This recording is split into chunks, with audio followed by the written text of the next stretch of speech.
Today, personally, I believe was what we needed.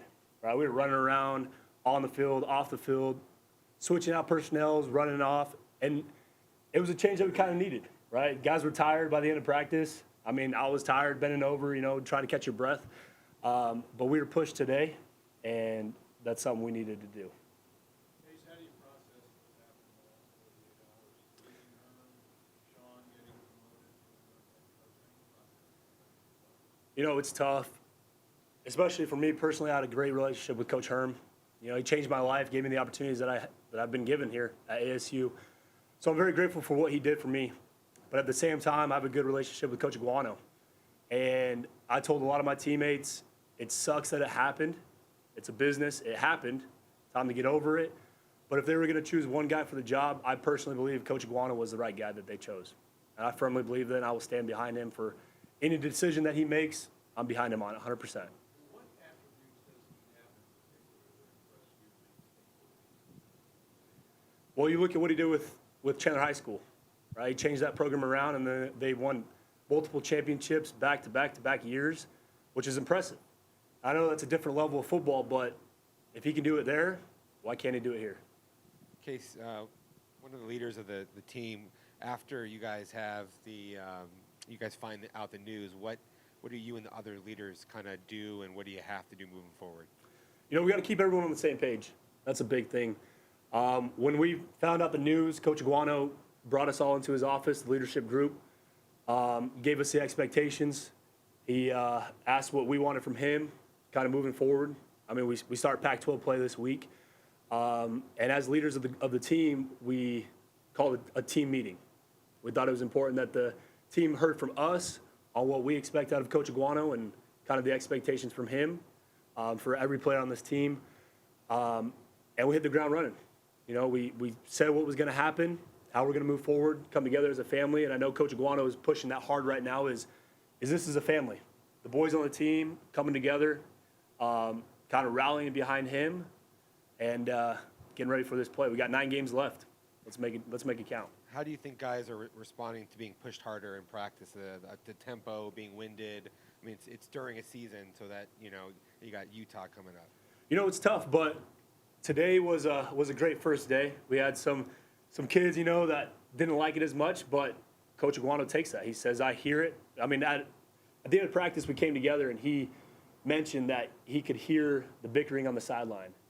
And he says, that's good, I want that pushback because I know that I'm not going to change. No matter what happens on the sideline, we're going to keep going forward with this. This is how it's going to be. You better get used to it.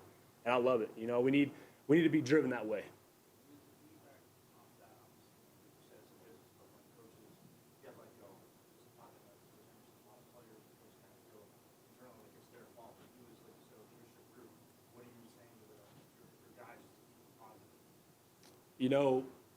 There is stuff that we got to change. It's tough that it happened, and maybe we weren't playing up to our ability as players on the team. Maybe we were making too many mistakes, letting up too early in the game. So we got to hold ourselves accountable when it comes to that thing. It's just tough.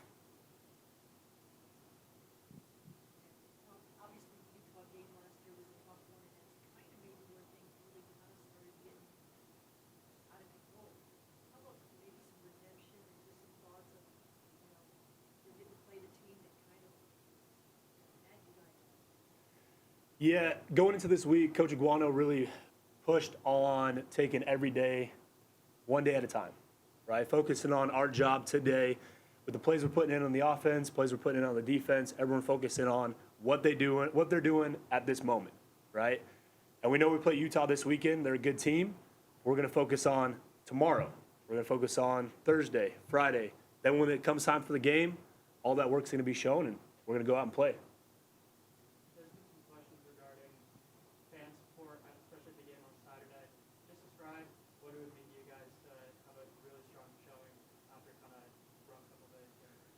Personally, that was tough, man. I'm on the sideline, hearing the fans, what they have to say, watching them leave.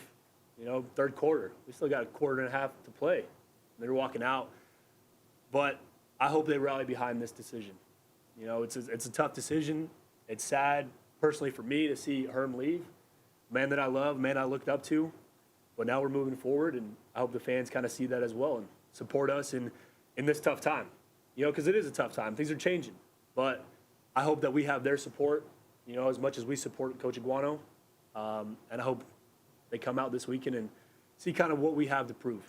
Because we've got a lot to prove. 9 games left. Pac-12 play starts. Case, you're a really hardworking guy. I know that the family stories, waking up before the sun and all that. Herm Edwards is very much a player's coach, right?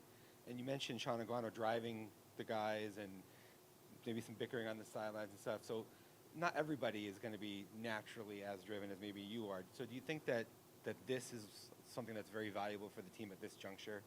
I believe so, and it's up to the leaders to keep that going. The high expectations.